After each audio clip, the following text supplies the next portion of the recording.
Hola a todos, bienvenidos al primer capítulo de 24 Fotogramas, un programa de radio para Radio Ibero Torreón y para internet, hola mamá, dedicado principalmente para una de las cosas que más amamos los comunicólogos y que yo creo que en este momento odian toda la gente que está limpiando en las salas de 50 sombras más oscuras, que es el cine. Para ello vamos a conducir mis colegas y amigos, Luis, Lucho.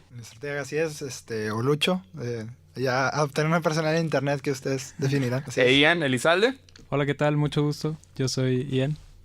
Y se nos ocurrió que se nos hacía interesante hablar del primer tema del programa y sirve para que nos den una bendición, hablar de Silence, que es una película de Martin Scorsese, que justamente tiene como protagonistas a un par de jesuitas. Y para ello tenemos de invitado al padre Salvador.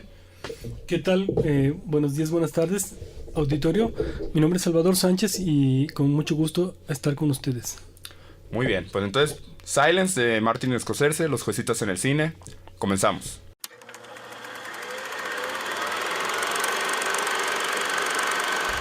Bueno, entonces Silence o Silencio, como se va a llamar aquí en México y en Torreón, que todavía no ha llegado, es dirigida por Martin Scorsese, que está basada en una novela de Shusaku Endo, es una novela japonesa. Está escrita por Scorsese y Jay Cox. Jay Cox es un crítico de cine, columnista, que haya trabajado con Scorsese, colaborado con él, sí. En Pandillas de Nueva York y fue reescribió Titanic, pero eso no salió en los créditos. Entonces nada más fue como que ahí bajo el agua.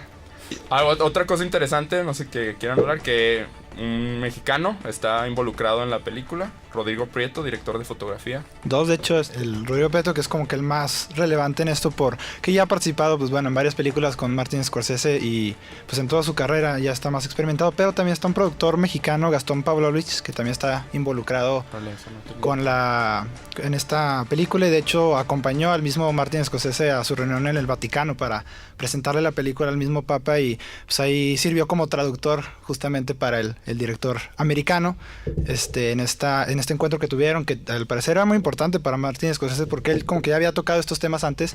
Anteriormente había sido un poco criticado con su película La última tentación de Cristo.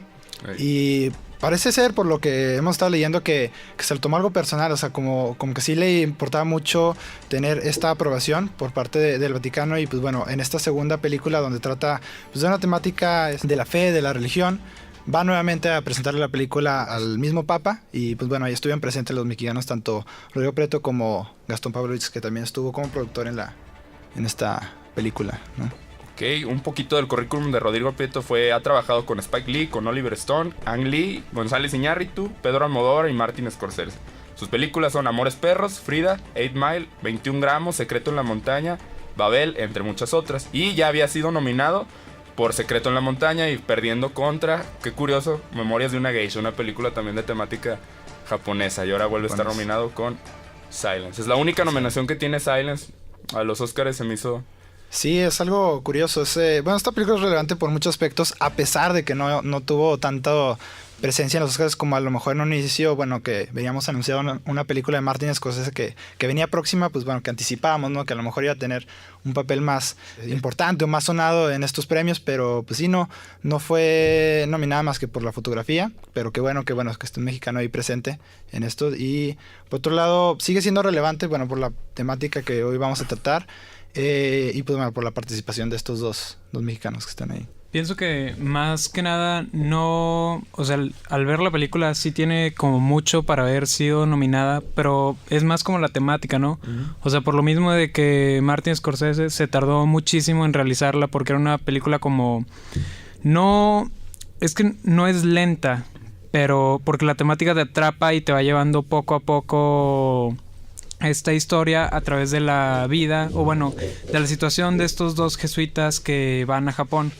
Pero es como muy reflexiva y si no estás tan adentrado a la religión o si necesitas tener como que ciertos conocimientos previos como para poderla... Sí, para poder sentirla, o sea, para poder sentir como ese vacío que tiene de repente el personaje de Andrew Garfield a lo largo de la película, como de la falta de Dios, de las cuestiones o sea, que cuestiona su fe. Pero sin embargo pienso que Andrew Garfield actúa mucho mejor en esta película que en la de Hacksaw Ridge.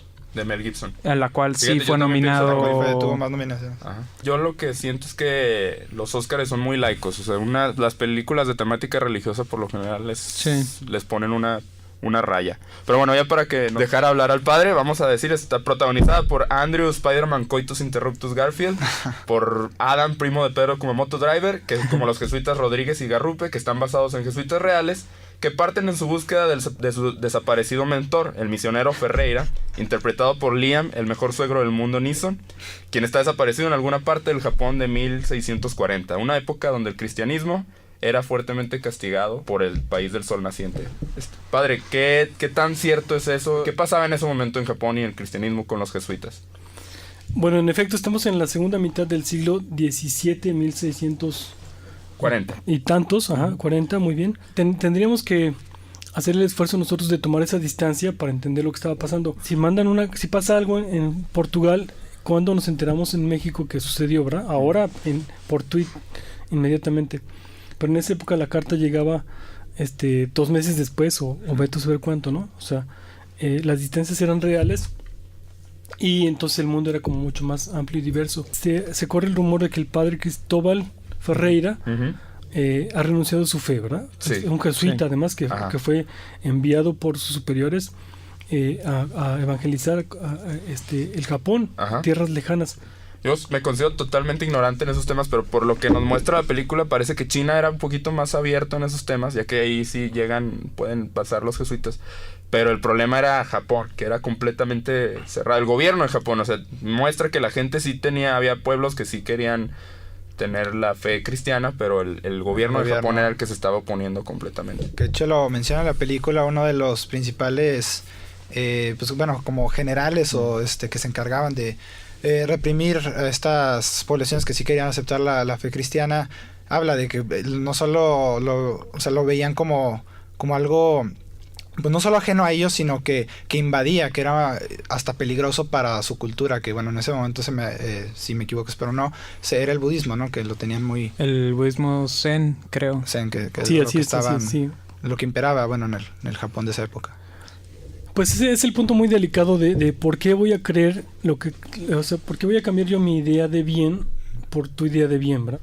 Que me hace pensar que lo que tú crees que está bien para mí. O sea, pues finalmente es un asunto tuyo y pues adelante, te respeto, pero ¿por qué debo yo cambiar mis creencias, verdad? O sea, además es un principio que está como muy marcado en la cultura occidental, o sea, la nuestra.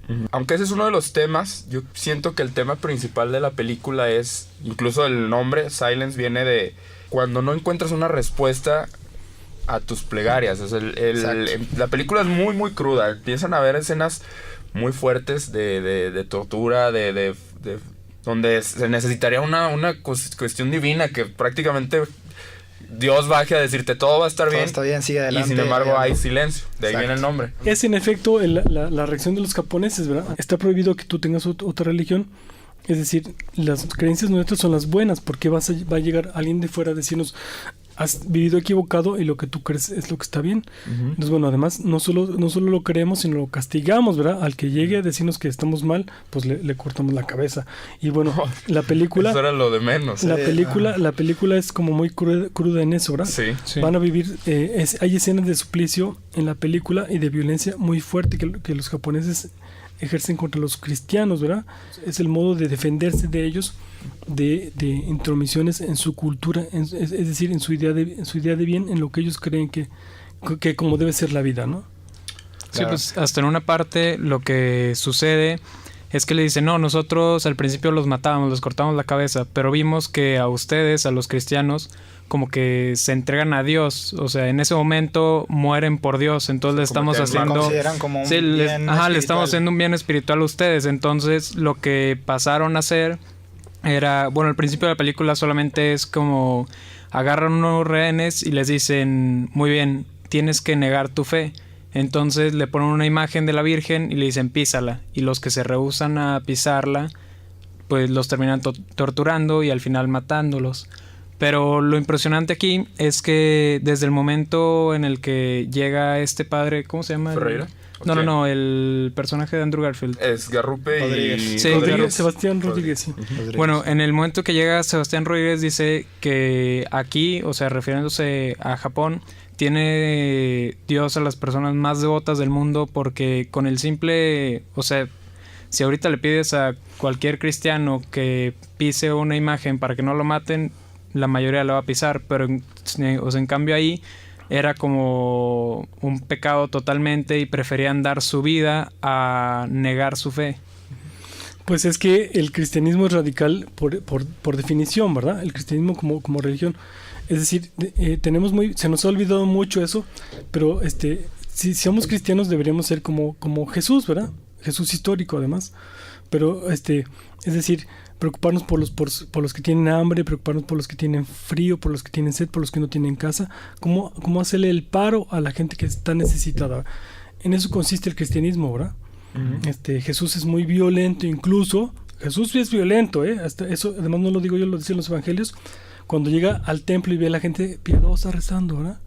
Dice, váyanse a hacer caridad, es lo que tienen que hacer, no estar viniendo a hacer ofrendas, uh-huh, cumpliendo con la ley, sino que tienen que ir a reconciliarse con su hermano, con el que se pelearon, y luego ya vendrán a hacer la ofrenda. Tampoco está prohibido, pero si no te respalda a tu vida, no la respalda unos hechos, entonces eres un discurso vacío.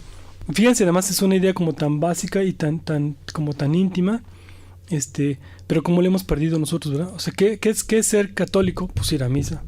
Y ya los que van a misa es gran cosa, ¿verdad? Pero no tiene nada que ver entonces con el planteamiento lo radical que es el cristianismo para Jesús. Otro tema también que se me hizo interesante de la película es el personaje de Andrew Garfield, el padre Rodríguez, y se empieza a sentir como una figura por encima de los demás. Entonces se da cuenta de eso y es cuando empieza él también a dudar. Dice, pues yo ¿por qué me tengo que sentir más? ¿Cómo le hace un jesuita a una persona que predica la fe para no perder el terreno, no perder los pies de la tierra? Pues mira, ese es, digamos, el peligro número uno, ¿verdad? Y digamos, le pasó al mismo Jesús, ¿verdad? Uh-huh. También en los evangelios se relata cómo él, cuando está curando a la gente, cuando les da de comer, y luego llegan así como que lo quieren hacer el héroe, ¿verdad? O sea, como uh-huh, que lo quieren así como que ven como que tú nos vas a salvar de todos los males, entonces tú eres así como súper fregón, súper grande, te vamos a hacer emperador, ¿verdad? Y él dice, claro que no, o sea, mi rollo es otro, pero batalla, o sea, en realidad las tentaciones de Cristo tienen que ver también con ese poder de convertir las piedras en pan, como un poder mágico, ¿verdad? O sea, soy tan fregón que hasta las piedras las puede ser el pan, porque tengo esos poderes. Es decir, el poder es como la trampa como más grande para los cristianos, y además para todo mundo. Y es el poder normativo de lo sagrado, ¿verdad? Le llaman así como categoría teórica. Es decir, en efecto, Dios es una fuerza tremenda que si tú argumentas por qué hay que hacer una cosa, es mucho más complicado de entender. Y si dices, lo dijo Dios, bueno, entonces ya se entiende. No robarás, ¿verdad? ¿Por qué no vamos a robar? O sea, porque sería imposible una convivencia humana si nos estamos robando, si estamos cuidando de que nos vayan a robar, ¿verdad? Bueno, los 10 mandamientos son una serie de principios de sentido común, ¿verdad? No robarás, no mentirás. O sea, yo, ¿cómo sé que no me estás diciendo cada vez una mentira? Bueno, vamos a ponernos de acuerdo de que normalmente vamos a decirnos la verdad. Pero si dices que lo dijo Dios, pues es contundente y entonces ya no hay como vuelta para atrás, ¿verdad? El asunto es cómo el mundo se ha ido secularizando en nuestras épocas. Y ya que creemos cada vez menos eso, porque se ha abusado de ese poder sagrado, ¿verdad? Los uh-huh, curas dicen, Dios me nombró a mí, es su representante, entonces hazme caso a mí. O sea, claro que no, ¿verdad? O sea, que ya no. Tú eres instrumento de misericordia y debería ser. El Papa Francisco lo insiste tanto, ¿verdad? Los sacerdotes deberíamos de ser esa imagen de misericordia, ¿verdad? Uh-huh. Pero no arrogarnos el poder que es el poder como que es de Dios y que es para servir a la gente. Claro, y que en la película se ve que, como ya mencionabas, que en el personaje que interpreta a Andrew Garfield definitivamente también carga con esta cuestión de no De no pues pasar no sé, esa de línea. no pasar esa línea, y hay varias alusiones, hasta recursos cinematográficos que se muy ponen buenos. muy buenos, como el hecho que reflejo. ve su reflejo, el hecho Sí. que escucha las voces, pues bueno, eso es muy, muy poderoso y creo que muy efectivo en la película. Y algo, también retomando como que el tema que habías mencionado, como el tema principal de la que amarra ya toda la película, que me da la atención que lo dice este mismo personaje del padre Rodríguez, es que hace un comentario en el que dice algo como: el peso de tu silencio es terrible, aludiendo al peso del silencio de Dios, que es como lo contundente, al menos creo que es la frase contundente para mí de la película, porque ahí dice que también, digo, se traduce Spoiler en el... alert. Pues. Spoiler alert, claro. Pero, ¿qué digo? Bueno, eso ya las acciones también ahí muestran muchas cosas, pero sí, o sea, y a lo mejor también es una pregunta, algo que nos podría platicar, cómo cuando hay este silencio, cuando no hay cuando la gente a veces no parece ver como que esta señal o que desea una contestación divina, ¿cómo le hace un padre? Por ejemplo, lo vemos en la película cuando la gente, las personas como que piden respuestas y los ven como este canal con Dios, de donde pueden como encontrar un sentido para todo lo que están sufriendo. ¿Cómo le hace un padre que para dar fe, dar fe a los humanos en una cuestión que parece pues superar a la humanidad, cuando parece que no hay ninguna, que no sabemos, que son cosas que parece que no vamos a poder entender? Lo que tenemos que hacer es ser más cristianos en realidad, ¿verdad? O sea, así como y regresar al catecismo básico antes de la primera comunión. Porque ¿dónde está Dios? Donde lo hagas tú presente, ¿verdad? Cuando tienes un gesto de misericordia con tu prójimo, ahí está Dios. Esta idea de Dios que va a caer, va a venir como un extraterrestre a salvar todos los problemas de la humanidad, es una idea metafísica griega, que no tiene que ver con la cultura judía, no tiene que ver menos con el evangelio de Jesús. Entonces, bueno, Dios en efecto no va a actuar como mago. Y bueno, digamos, el momento más emblemático de esto es los campos de Auschwitz, ¿verdad? Los campos de concentración. ¿Dónde estaba Dios cuando pasó todo esto, verdad? Pues Dios estaba o no estaba en las acciones de los seres humanos concretos, ¿verdad? Y bueno, otra vez, quiero decir, además para enfatizarlo, ¿verdad? Esto lo vive el mismo Jesús, ¿verdad? En la cruz Jesús muere. Resucita el tercer día, ¿verdad? Lo recordamos nosotros en la iglesia, en nuestra tradición, como el sábado santo. El sábado santo es el día de luto, ¿verdad? Porque Jesús no como que se murió. No nos está contando un cuento. Ay, me morí, ¿verdad? Pero espérenme tantito, ahorita voy a resucitar, ¿verdad? Murió realmente. ¿Y dónde está Dios en ese momento? Ese es el silencio de Dios, ¿verdad? En hacernos cargo de nuestras propias acciones y ser consecuentes con lo que pensamos y con lo que hacemos. Entonces, silencio. Martin Scorsese, esperemos que llegue a Torreón. La verdad, a mí sí me gustó. Si la pueden ver, véanla, está muy interesante. Si les gusta el cine, está muy bonita la fotografía. Esperamos que, de verdad, a mí yo sí me gustaría que Rodrigo Prieto se llevara. Sí, la verdad sí se lo merece. Sí está muy impresionante. Yo creo que no se lo va a llevar por otras cuestiones de Oscar, de política del Oscar, pero por mí sí se lo merece. Y bueno, silencio. Muy bien, muchas gracias por la invitación. Gracias. No, muchísimas gracias por acompañarnos.